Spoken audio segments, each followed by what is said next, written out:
നമസ്കാരം. റെസ്പോൺസ് കേരള ന്യൂസിലേക്ക് സ്വാഗതം. നിങ്ങൾ ഈ ചാനൽ സബ്സ്ക്രൈബ് ചെയ്തിട്ടില്ല എങ്കിൽ ദയവായി ഒന്ന് സബ്സ്ക്രൈബ് ചെയ്യണമെന്ന് അഭ്യർത്ഥിക്കുകയാണ്. ശബരിമല സ്വർണ്ണക്കൊള്ളയുമായി ബന്ധപ്പെട്ട് വളരെ നിർണായകമായിട്ടുള്ള ഒരു അറസ്റ്റ് ആയിരുന്നു തന്ത്രി കണ്ഠരര് രാജീവരുടെ അറസ്റ്റ്. ആ അറസ്റ്റ് വന്നതിന് ശേഷം തന്ത്രിക്കെതിരെ നിരവധിയായിട്ടുള്ള ആരോപണങ്ങൾ ഉണ്ടായി, പല വിധത്തിലുള്ള മാധ്യമ ചർച്ചകൾ ഉണ്ടായി. ഈ കേസിന്റെ പുറകിൽ മൊത്തം പ്രവർത്തിച്ചതും തന്ത്രി തന്നെയാണ് എന്ന രീതിയിലുള്ള ചർച്ചകളൊക്കെ ഇവിടെ ഉണ്ടായി എന്നുള്ളതാണ് യാഥാർത്ഥ്യം.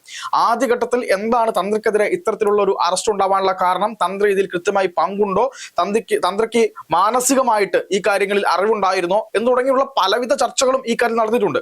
ആദ്യമേ തന്നെ പറയട്ടെ, മന്ത്രിയോ തന്ത്രിയോ ആരായാലും തെറ്റ് ചെയ്തവർ ശിക്ഷിക്കപ്പെടണം എന്നുള്ള കാര്യത്തിൽ യാതൊരു സംശയവുമില്ല. നമ്മൾ അന്നും ഇന്നും എപ്പോഴും അങ്ങനെ തന്നെയാണ് പറയുന്നത്. പക്ഷേ ഇന്ന് വന്നിട്ടുള്ള ഒരു പ്രധാനപ്പെട്ട കോടതിയുടെ നിരീക്ഷണവും കോടതിയുടെ വിധിയുണ്ട്. അതായത് ഈ തന്ത്രി സമർപ്പിച്ചിട്ടുള്ള ജാമ്യാപേക്ഷയിൽ അഡ്വക്കേറ്റ് ബി രാമൻപിള്ള വാദിച്ച കാര്യങ്ങൾ അതേപടി അംഗീകരിച്ചുകൊണ്ട് കൊല്ലം വിജിലൻസ് കോടതി കൃത്യമായി ചില കാര്യങ്ങൾ അക്കമിട്ട് നിർത്തി പറഞ്ഞിരിക്കുന്നു എന്നുള്ളതാണ് പ്രധാനം.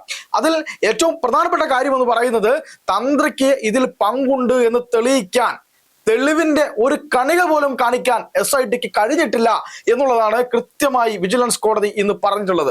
ഇത് ഏറെ ഞെട്ടിപ്പിക്കുന്ന കാര്യമാണ്. കാരണം തെളിവിന്റെ ഒരു കണിക പോലും ഇല്ലാതെ ഒരാളെ അറസ്റ്റ് ചെയ്ത് കൊണ്ടുപോയി ജയിലിൽ അടച്ച്, അയാളെ വീട്ടിൽ നിന്ന് വിളിച്ചിറക്കി അറസ്റ്റ് ചെയ്ത് ജയിലിൽ അടച്ച്, അയാൾ ഹൃദ്രോഗിയാണ് എന്ന് പോലും പരിഗണിക്കാതെ അയാളെ ആ രീതിയിൽ കൈകാര്യം ചെയ്യുക എന്നുള്ളതാണ് ഇവിടെ കൃത്യമായിട്ട് പറഞ്ഞിട്ടുള്ളത്. ഈ സ്വർണ്ണക്കൊള്ളയുമായി ബന്ധപ്പെട്ട് നമുക്ക് കൃത്യമായി പരിശോധിച്ചാൽ അറിയാം, ഇതുവരെ നടന്നിട്ടുള്ള അറസ്റ്റുകളെല്ലാം തന്നെ, എല്ലാ അറസ്റ്റുകളിലും ഒരു കോടതി പോലും ജാമ്യം അനുവദിച്ചിട്ടില്ല ഇവർക്ക് എന്നുള്ളതാണ് നമ്മൾ ഈ കാര്യത്തിൽ കാണേണ്ട കൃത്യമായ കാര്യം. അതായത് സ്വാഭാവികമായിട്ടുള്ള ജാമ്യം 90 ദിവസം കഴിയുന്ന തരത്തിലേക്ക് പോകുമ്പോൾ മാത്രം സ്വാഭാവിക ജാമ്യം കിട്ടുന്ന തരത്തിലേക്ക് മാത്രമാണ് ഇപ്പോ മുരാരി ബാബു, അതുപോലെ തന്നെ ഉണ്ണികൃഷ്ണൻ പോറ്റി ഉൾപ്പെടെയുള്ള ആളുകളൊക്കെ തന്നെ പുറത്തിറങ്ങിയിട്ടുള്ളത്. ബാക്കിയുള്ള ആളുകൾക്കും സ്വാഭാവിക ജാമ്യം മാത്രമാണ് ലഭിക്കുക എന്നുള്ളതാണ് നമ്മൾ മനസ്സിലാക്കുന്നത്.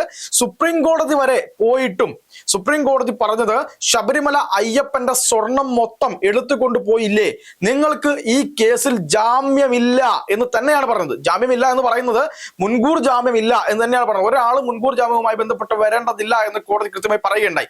മാത്രവുമല്ല, ഈ കേസുമായി ബന്ധപ്പെട്ട് സുപ്രീം കോടതി നിരീക്ഷിച്ച ഒരു പ്രധാനപ്പെട്ട കാര്യം എന്ന് പറയുന്നത്, സ്വാഭാവികപരമായിട്ടുള്ള അല്ലാതെയുള്ള ജാമ്യം ഈ കേസിൽ കിട്ടില്ല നിങ്ങൾക്ക് എന്ന് തന്നെ സുപ്രീം കോടതിയുടെ ഭാഗത്തു നിന്ന് നിരീക്ഷണം വന്നു എന്നുള്ളതാണ് ഏറ്റവും പ്രധാനപ്പെട്ട കാര്യം. അതായത് അധികാര സ്ഥാനത്തിരുന്നു കൊണ്ട് ഇവർ എത്രമാത്രമാണ് ഈ ശബരിമല അയ്യപ്പന്റെ സ്വർണം അടിച്ചു മാറ്റാനുള്ള കാര്യങ്ങൾ പ്ലാൻ ചെയ്തത് എന്നുള്ളത് കൃത്യമായി സുപ്രീം കോടതിക്ക് പോലും മനസ്സിലായി എന്നുള്ളതാണ്. അപ്പോ ആ ഒരു സാഹചര്യത്തിലാണ് അതിൽ നിന്നൊക്കെ വ്യത്യസ്തമായിട്ട് തന്ത്രിയുടെ കാര്യത്തിലേക്ക് വരുമ്പോൾ, തന്ത്രി ഈ കാര്യത്തിൽ എന്ത് ചെയ്തു, അതായത് ഈ വിഷയത്തിൽ തന്ത്രിയാണ് കുറ്റക്കാരൻ, തന്ത്രി അറിയാതെ ഒന്നും നടക്കില്ല, തന്ത്രി പൂർണ്ണമായിട്ടും ഇവർക്ക് വഴങ്ങിക്കൊടുത്തു. 2-3 കാര്യങ്ങളാണ് തന്ത്രിക്കെതിരെ SIT നിരന്തരമായി പറഞ്ഞുകൊണ്ടിരുന്നത്. അതായത് തന്ത്രിക്ക് കൃത്യമായി ദേവസ്വം ബോർഡ് പറയുന്ന കാര്യങ്ങളിൽ ഒബ്ജക്ഷൻ ഉണ്ടാവാറുണ്ട്, ഒബ്ജക്ഷൻ അധികാരമുണ്ട്. ആ ഒബ്ജക്ഷൻ കൃത്യമായി തന്ത്രി വിനിയോഗിച്ചില്ല എന്നതായിരുന്നു ആര് പറഞ്ഞിരുന്നത്, SIT പറഞ്ഞിരുന്നത്. അതായത് 2 കാര്യങ്ങളാണ് കൃത്യമായി തന്ത്രിക്കെതിരെ SIT പറഞ്ഞിരുന്നത്. അതിൽ ഏറ്റവും പ്രധാനപ്പെട്ടത് എന്ന് പറയുന്നത്, ദേവസ്വം ബോർഡ് ചില തീരുമാനങ്ങൾ എടുത്തു കഴിഞ്ഞാൽ അതിന് മുകളിൽ തന്ത്രിക്ക് ഒബ്ജക്ഷൻ പറയാനുള്ള അധികാരമുണ്ട്, ആ അധികാരം തന്ത്രി ഉപയോഗിച്ചില്ല എന്ന് അത് ആ ഒരു കാര്യം കൊണ്ട് മാത്രം ഉദ്ദേശിക്കുന്നത് എന്തെന്ന് വെച്ചാൽ, ഈ സ്വർണ്ണക്കൊള്ളയിൽ ദേവസ്വം ബോർഡ് എടുത്ത തീരുമാനം ഒബ്ജക്ഷൻ പറയാതെ തന്ത്രി അതിന് കൂട്ടുനിന്നു എന്നുള്ളതാണ് SIT ഈ കാര്യത്തിൽ കണ്ടെത്തിയിരുന്നത്. രണ്ടാമത്തത്, തന്ത്രിയുമായി ബന്ധപ്പെട്ട് ഈ ദ്വാരപാലക ശില്പവും അതുപോലെ തന്നെ കട്ടിളപ്പാളി ഉൾപ്പെടെയുള്ള കാര്യങ്ങൾ പുറത്തോട്ട് കൊണ്ടുപോകുമ്പോൾ അതിന്റെ അനുമതി തന്ത്രി നൽകിയിരുന്നു എന്നുള്ളതായിരുന്നു SIT പറഞ്ഞത്. അന്ന് പുറത്തു വന്ന വാർത്ത അനുസരിച്ച് മഹസറിൽ തന്ത്രി ഒപ്പിട്ടിരുന്നു എന്നുള്ള കാര്യമാണ് പുറത്തു വന്നത്. മഹസറിൽ ഒപ്പിട്ട് ദേവസ്വം ബോർഡ് പറയുന്നതിനനുസരിച്ച് തന്ത്രി നിന്നു എന്നുള്ള കാര്യമാണ് പുറത്തു വന്നിരുന്നത്. അത് മാധ്യമങ്ങളൊക്കെ ബ്രേക്ക് ചെയ്യുകയും ആ വാർത്ത SITയിൽ നിന്ന്, അന്വേഷണ സംഘത്തിൽ നിന്ന് തന്നെയാണ് കൃത്യമായി പുറത്തോട്ട് പോയത്.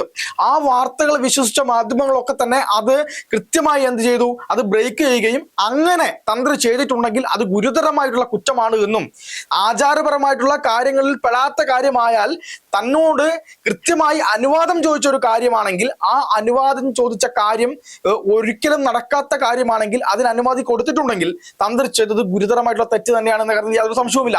അത് തന്നെയായിരുന്നു അന്ന് ഈ അന്വേഷണ സംഘം ചൂണ്ടിക്കാണിച്ചത്.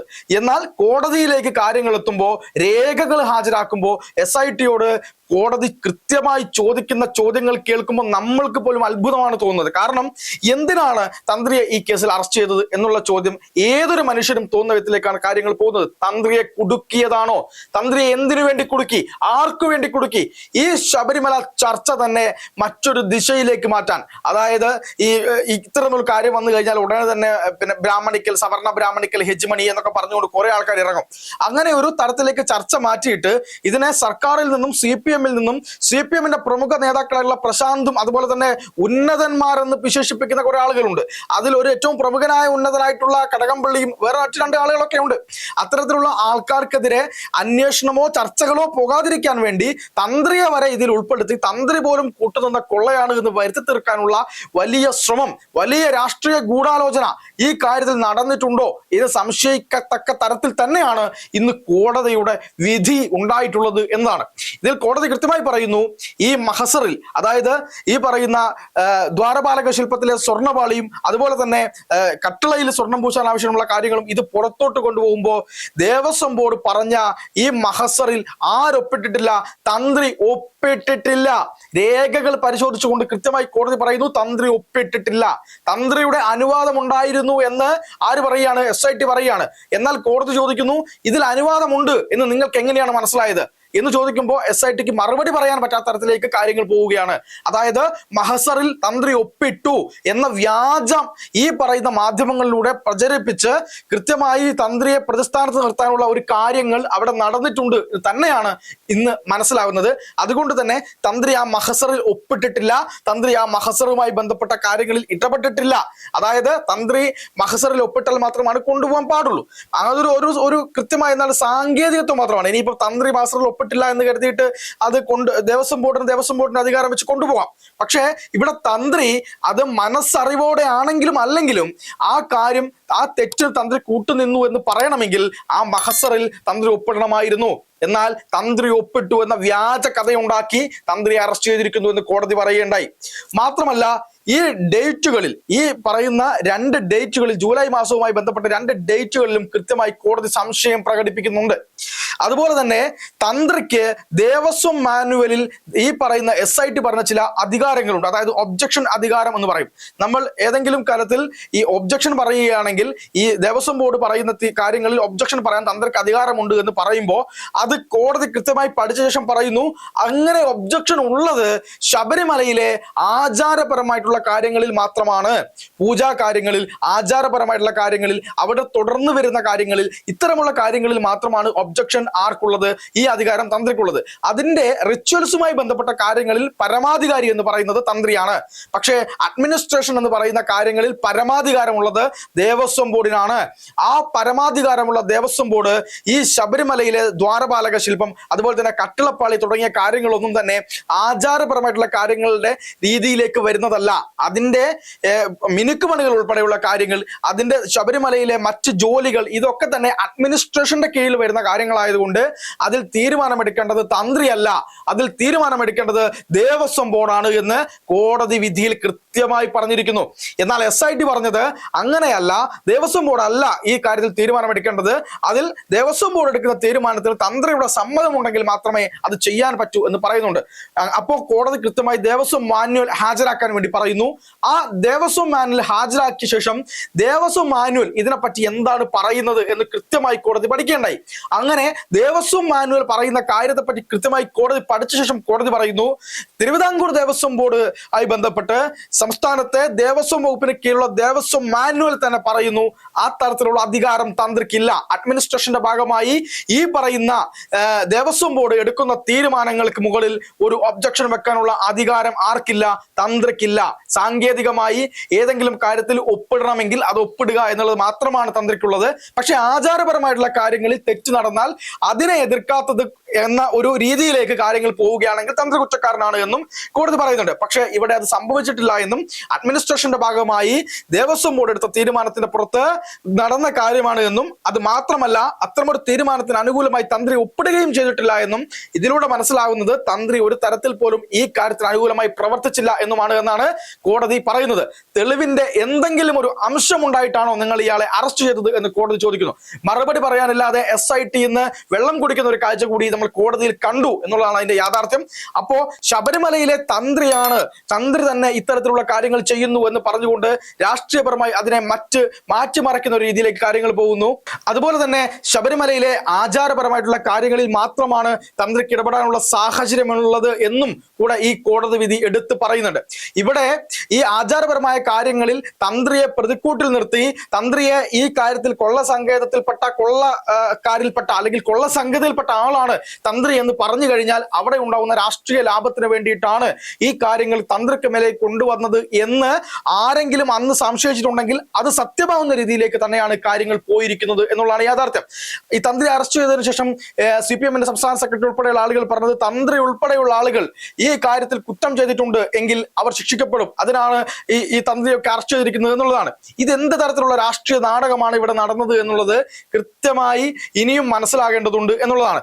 മാത്രമല്ല തന്ത്രി അറസ്റ്റ് ചെയ്തതോടുകൂടി തന്ത്രി ഒരു BJP കാരനാണ്, തന്ത്രിയുടെ ബന്ധു BJP ആണ്, തന്ത്രിയുടെ അപ്പുറത്തുള്ള ആൾ BJP ആണ് എന്നൊക്കെ പറഞ്ഞ വലിയ ചർച്ച ഉണ്ടായിരുന്നു. അപ്പൊ തന്ത്രിയെ എന്തിന് അറസ്റ്റ് ചെയ്തു? ഈ ചർച്ച മാറ്റിമറിക്കാൻ. എന്നിട്ട് ഒരു നാണവും ഉളുപ്പും ഇല്ലാതെ CPM-ന്റെ ഇത്രയധികം നേതാക്കന്മാർ കുടുങ്ങിയ ഒരു കേസായിട്ട് പോലും CPM-ന്റെ ദേവസ്വം ബോർഡ് ഒരു അമ്പലമാകെ കട്ടുമുടിക്കാനുള്ള തീരുമാനമെടുത്ത് കൊള്ള നടത്തിയിട്ട് ആ കൊള്ളയ്ക്ക് തെളിവില്ലാതെ തന്ത്രിയെ അറസ്റ്റ് ചെയ്തിട്ട് അന്ന് തന്ത്രിയെ ചീത്ത പറയാൻ ഇറങ്ങിയ ഒരുപാട് ഇടതുപക്ഷ അണികളെ കണ്ടിരുന്നു നമ്മൾ.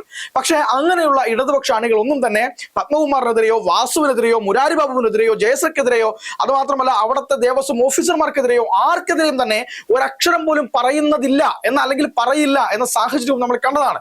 അപ്പോ ഇന്നത്തെ ഈ കോടതി വിധിയോടുകൂടി മനസ്സിലാവുന്നത് ഇതിൽ ചില കളികൾ നടന്നിട്ടുണ്ട്, രാഷ്ട്രീയപരമായിട്ട് തന്ത്രിയെ കുടുക്കാൻ ശ്രമിച്ചിട്ടുണ്ട്.